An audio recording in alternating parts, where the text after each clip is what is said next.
चलिए आज शुरू करते हैं इस बैच में वेक्टर।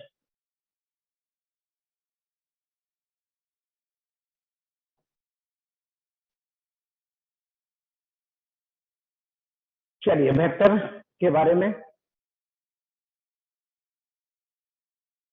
वेक्टर के लिए क्या कंडीशन है?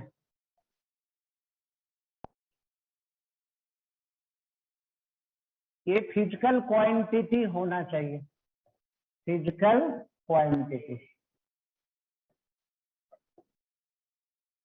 दूसरा मैग्नीट्यूड होना चाहिए।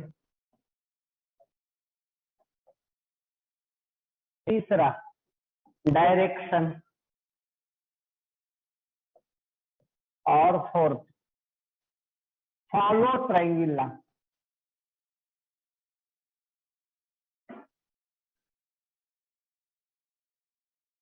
चलिए कौन सा प्रॉपर्टी इसके पास होना चाहिए?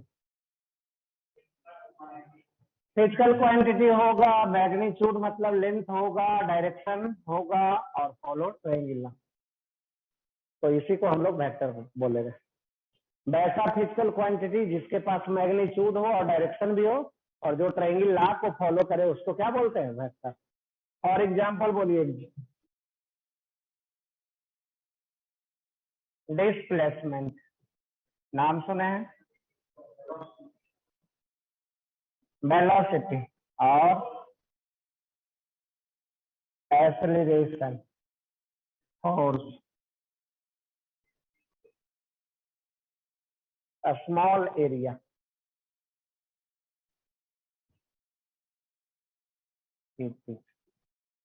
डेंसिटी नहीं है वेक्टर, क्या है? स्केलर। चलिए लिखिए, अब आगे चलें।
चलो हो गया।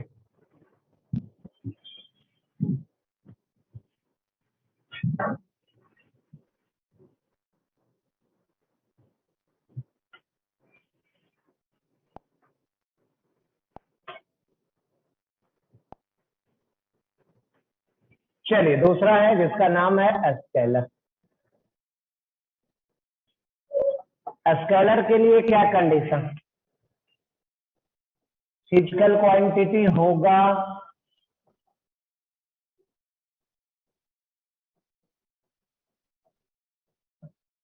दूसरा मैग्नीट्यूड,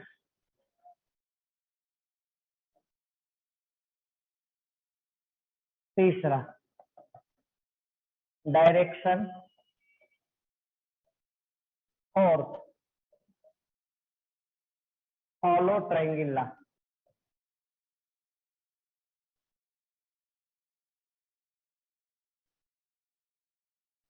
चलिए कौन सा कंडीशन है?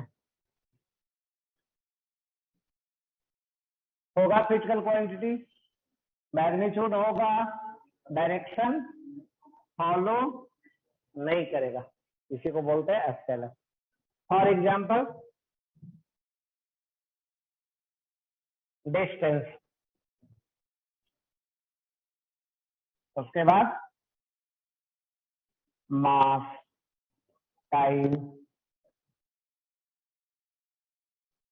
उसके बाद density, volume, area, density, electric current,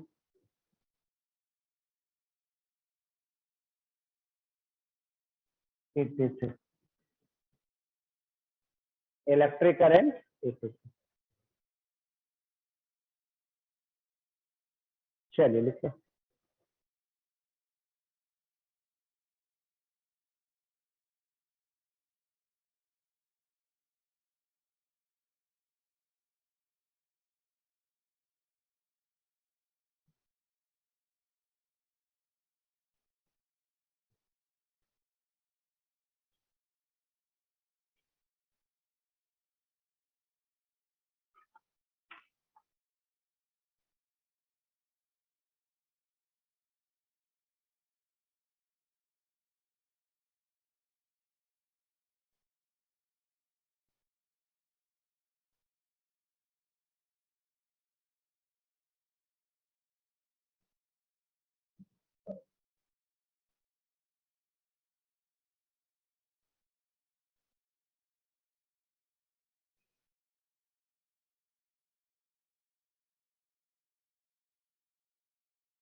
चलिए इसमें दो एक्सेप्शन है, कौन कौन?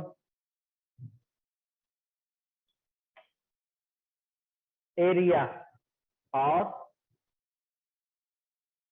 Electric current. ये दोनों के पास क्या होता है? डायरेक्शन होता है, लेकिन ट्रायंगल लॉ को फॉलो नहीं करता, इसलिए किस में रखा गया? स्केलर में। एरिया और इलेक्ट्रिक करंट के पास डायरेक्शन होता है, लेकिन ये ट्रायंगल रूल को फॉलो नहीं करता है, इसलिए इसको किस में रखा गया? स्केलर में। चेंज करें page?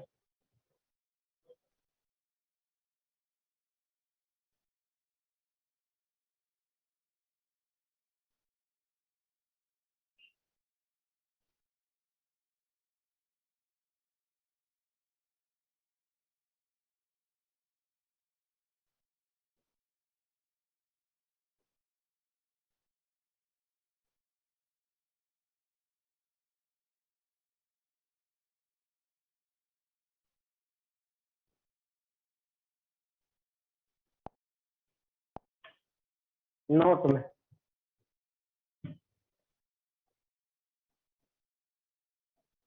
Area and electric current,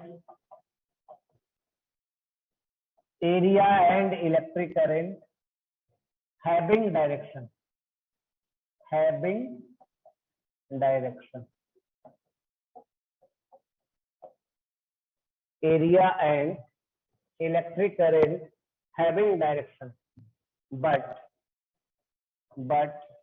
not follow the triangle law, but not follow the triangle law.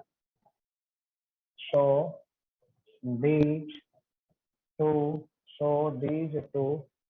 are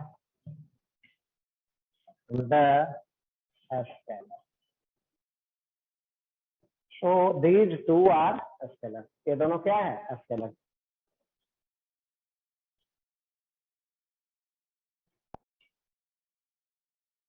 अब आगे पढ़ते हैं representation.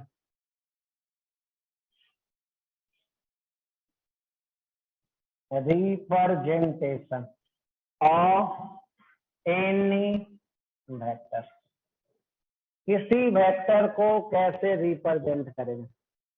Representation of any vector, किसी वेक्टर को कैसे डिनोट करेंगे? Any vector is represented by an arrow। किसी vector को एक एरो से रिप्रेजेंट करते हैं। किसी वेक्टर को कैसे रिप्रेजेंट करते हैं? एरो से रिप्रेजेंट करते हैं। चलिए यहां दिखाने जा रहे हैं एक एरो।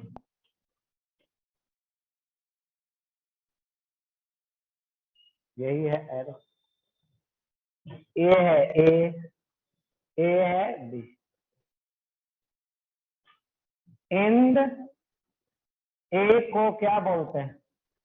टेल बोलते हैं। एंड ए को क्या बोलते हैं? टेल। एंड बी को क्या बोलते हैं? एंड बी को हेड बोलते हैं। हेड बोलते हैं। चलिए अब डिनोट कैसे करते हैं? डिनोट कैसे करते हैं? किसको डिनोट? वेक्टर को। ए बी वेक्टर से डिनोट करते हैं। कैसे डिनोट करते हैं? क्या पढ़ते हैं? A B vector. अगर इसका लेंथ ए है, अगर इसका लेंथ ए है तो इसको ऐसे भी डिनोट करते हैं। अगर इसका लेंथ ए है तो इसको ऐसे भी डिनोट करते हैं। कहीं कहीं ऐसे भी डिनोट करेंगे। ये बोल्ड अल्फाबेट रहेगा। क्या रहेगा? Bold alphabet. कोई वेक्टर का साइन नहीं है, ये बोल्ड क्या है? अल्फाबेट है। तो ऐसा भी रहेगा और कहीं कहीं ऐसा भी रह सकता है। इसको क्या बोलते हैं? यूनिट वेक्टर ए कैप बोलते हैं। नहीं, यही चार तरीके से वेक्टर को रिप्रेजेंट करते हैं। चलिए लिखिए।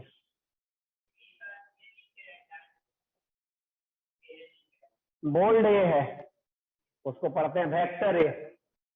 क्या पढ़ते हैं? नहीं, बोल्ड लिखा हुआ है।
चलो हो गया।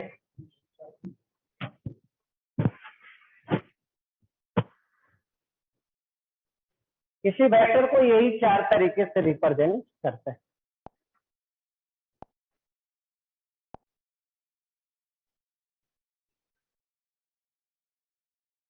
इसको क्या पढ़ते हैं? Read as A cap.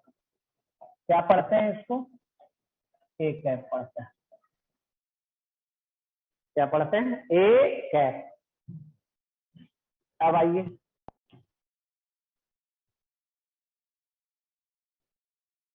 Equality of any two vectors. Equality of any two vector. दो वेक्टर इक्वल कब होगा?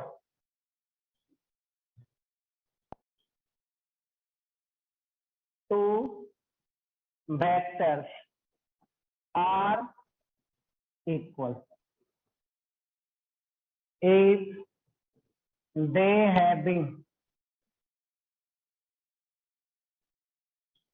if they having same A में क्या? Magnitude. if they having same magnitude, B में सेम डायरेक्शन, एंड सी में they having same physical quantity, they having same physical quantity।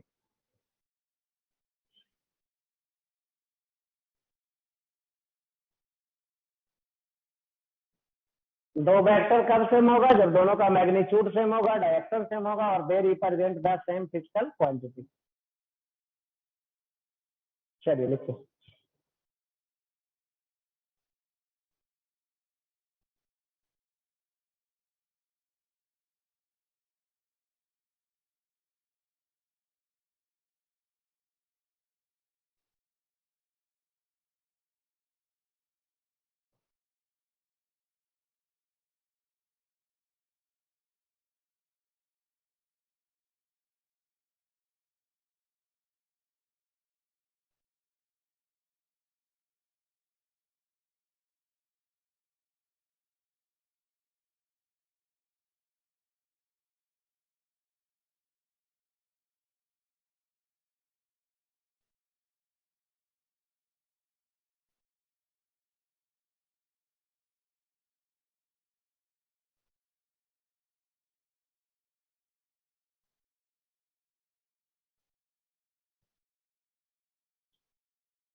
चलिए एक example लिखते हैं, चेक करिए दोनों सेम है या नहीं।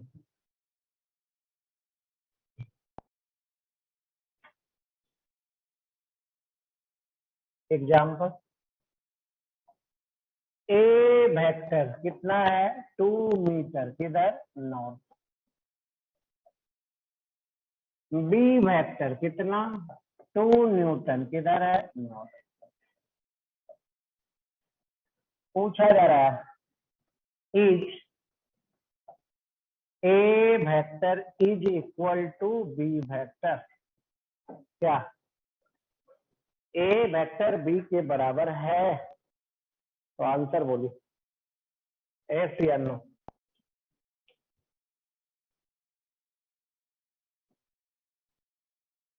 क्यों नो? दोनों का मैग्नीट्यूड सेम है, दोनों का डायरेक्शन सेम है, और दोनों का फिजिकल क्वांटिटी अलग अलग है। एक डिस्प्लेसमेंट है, दूसरा फोर्स है, दोनों इक्वल नहीं हो सकते। चलिए, तो ये हो गया इक्वलिटी ऑफ टू वेक्टर। अब आगे चलते हैं।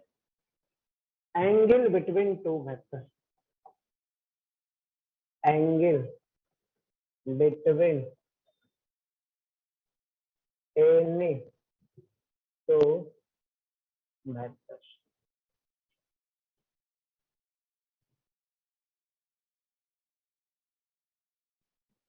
Angle between any two vector, दो वेक्टर के बीच का एंगल क्या होगा? दो वेक्टर का बीच का एंगल क्या?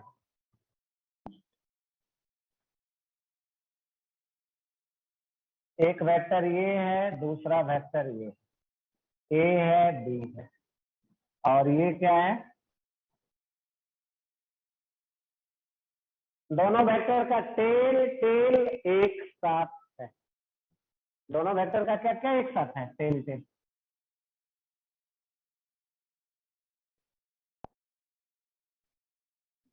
अब देखिए,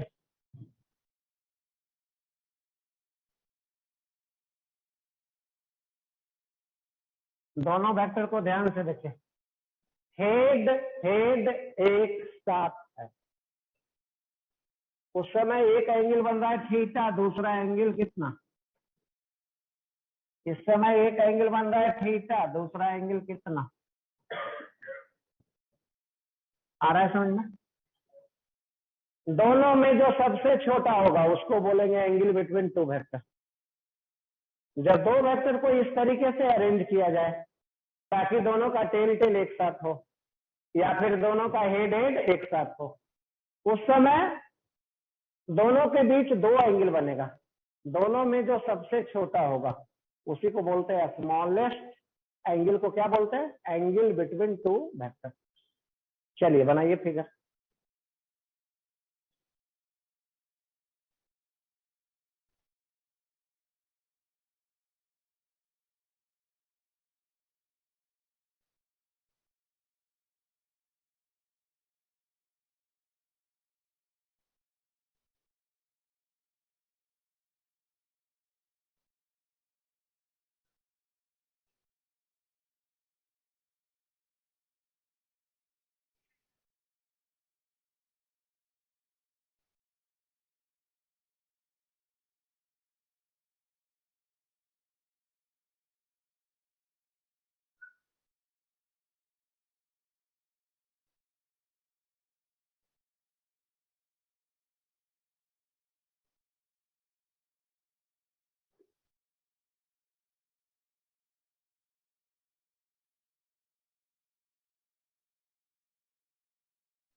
चलिए चेंज करें।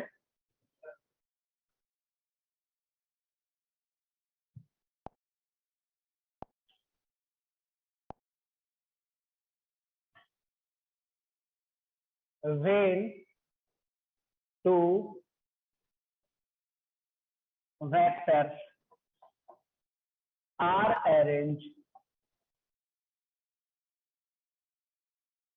when two vectors are arranged in such a way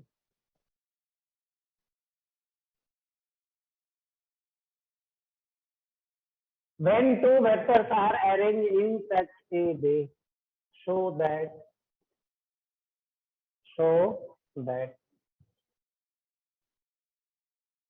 its tail tail or its head head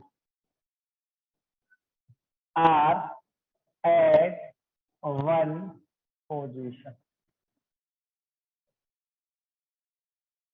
When two vectors are arranged in such a way so that its tail tail or its head head are at one position. At that time, at that time, at that time, at that time, there are two angles. At that time, there are two angles which form At that time, there are two angles which form the smallest, the smallest of these two, the smallest of these two is known as the smallest of these two is known as the angle between two vectors. It is denoted by theta. It is denoted by theta. इसको हम लोग कैसे denote करते हैं? Theta से. Theta का क्या value होगा? तो थीटा का वैल्यू जो देखा जाए, मिनिमम वैल्यू कितना, मैक्सिमम वैल्यू कितना? Minimum value 0, maximum value 180. दो वेक्टर के बीच का एंगल नेगेटिव नहीं होगा, क्या होगा? 0 और 180 के बीच में या उसके इक्वल होगा. चलिए देखिए.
चलिए चेंज करें.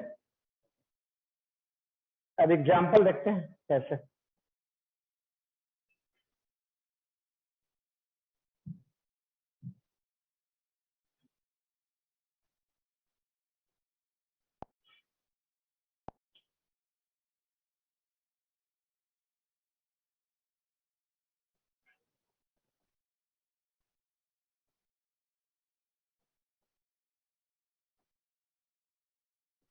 चलिए पहला एग्जाम्पल.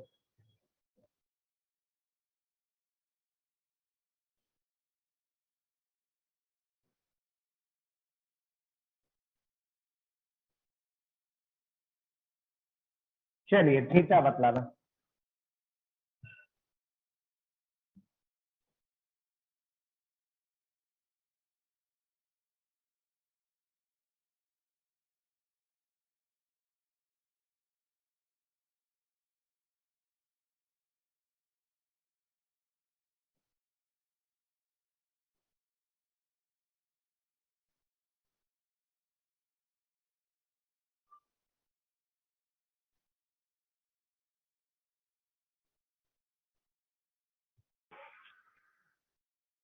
चलिए बोलिए कितना?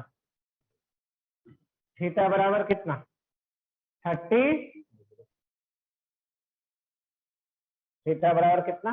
30. थीटा यहाँ कितना? 120 आ रहा है समझ में। चलिए तीसरा एग्जाम्पल।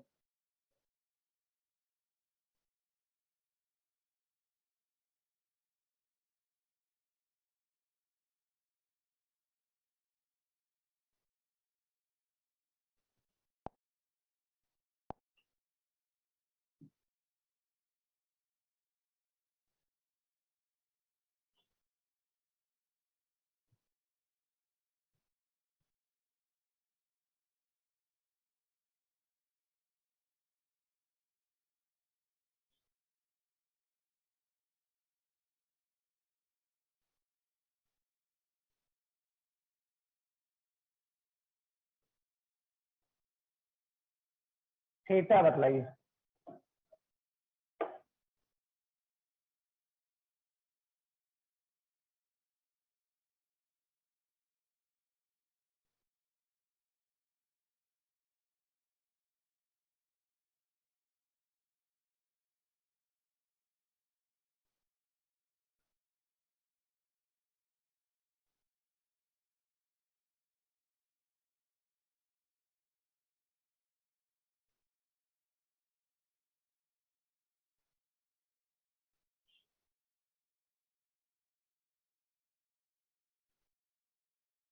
चलिए बोलिए कितना। एक एंगल इधर दूसरा एंगल इधर, ये हो गया है 175 नहीं है, ये 185 बड़ा ना है 180। दूसरा एंगल कितना बनेगा इधर वाला 175। दोनों में सबसे छोटा कौन है 175, यही हो गया।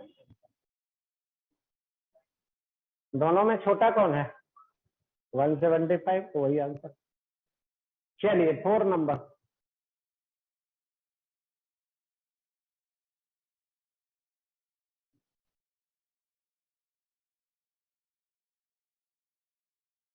ए है ए है बी, ए है थीटा निकालना।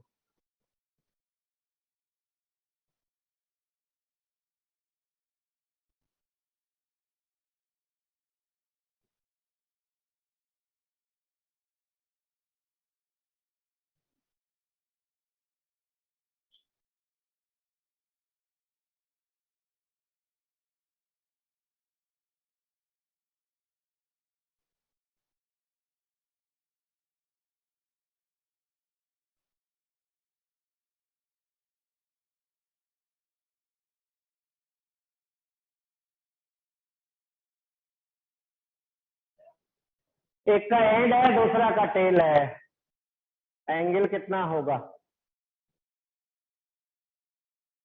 आंसर बतलाना।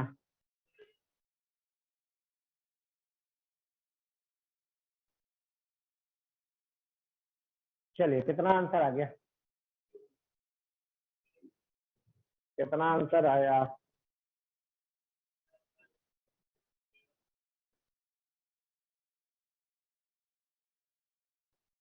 क्या नहीं आया। चलिए अब देखिए तो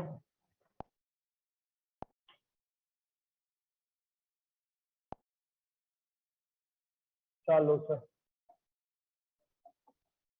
एक वेक्टर है ऐसे, दूसरा वेक्टर है ए है ए है बी, और ये है 60। कोई वेक्टर ऐसे है, इसको यहाँ ले गए, क्या हो गया वेक्टर चेंज किया या नहीं किया। नहीं, यहाँ जिधर डायरेक्शन है यहाँ भी डायरेक्शन उधर ही है या अलग है। नहीं, तो अगर किसी वेक्टर को पैरेलली शिफ्ट करते हैं तो डायरेक्शन नहीं बदलता। अगर किसी वेक्टर को पैरेलली शिफ्ट करेंगे तो डायरेक्शन नहीं बदलेगा, यानी वेक्टर नहीं बदलेगा। चलिए अब तो देखिए कैसे। एक वेक्टर ऐसा, दूसरा वेक्टर ऐसा, यही था ना। अब इसको ले आ रहे हैं ऐसा,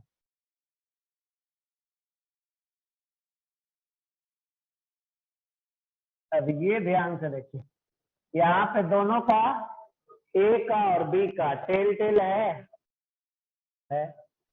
ए है कितना 60 और ये कितना, नहीं दूसरा एंगल और बड़ा होगा, इस दोनों में, इसमें और इसमें यही छोटा है। थीटा क्या हो जाएगा तो 120, थीटा क्या हो गया 120। या फिर इसको ऐसे भी कर सकते हैं,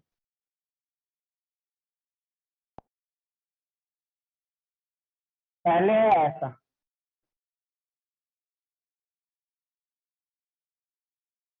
ये है ए है बी।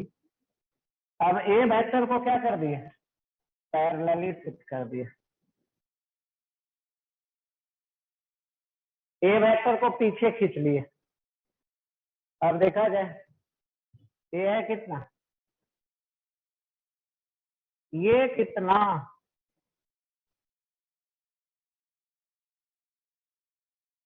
ए का हेड बी का हेड एक साथ है। इस समय एक एंगल ये बन रहा है और एक एंगल, और ये नीचे वाला बड़ा दिख रहा है तो छोटा यही है। यही है एंगल बिटवीन वेक्टर ए और वेक्टर बी। थीटा बराबर कितना आ गया 120। या तो वैसे बना सकते हैं या तो वैसे,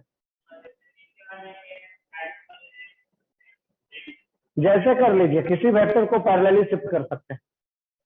हेड हेड या टेल टेल आना चाहिए एक साथ।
चलिए चेंज करें।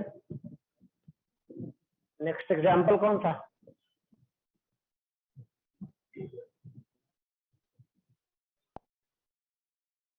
फिफ्थ।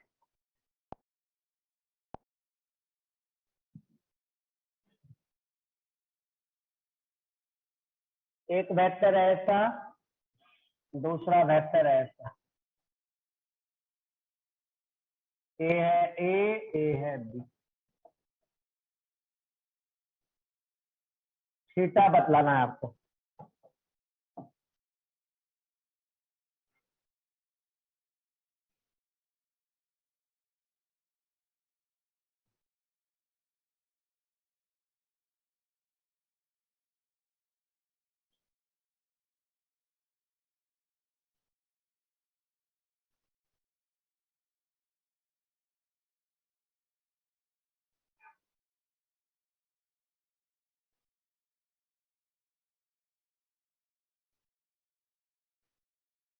थीटा कितना 30 डिग्री, यही आंसर। दोनों का हेड हेड एक साथ है, उस समय दो एंगल बनेगा। एक एंगल 30 है, दूसरा और बड़ा होगा। 6 नंबर अब चलते हैं। चलिए बना के दिखाइए। ए है बी है,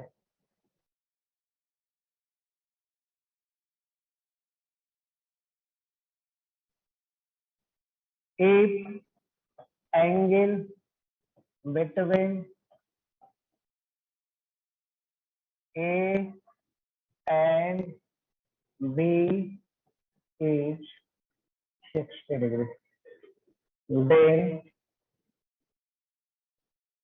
find the angle between A में vector A and vector 2B, B में minus A and B, C में माइनस A एंड -2, B में A एंड -2।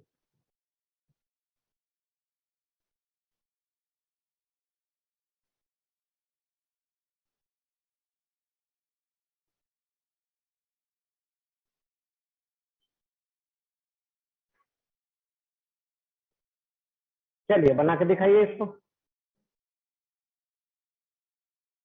चारों में 4 आंसर आएगा, चारों में क्या आएगा? 4 आंसर आएगा।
चलिए बताइए, दिखाइए।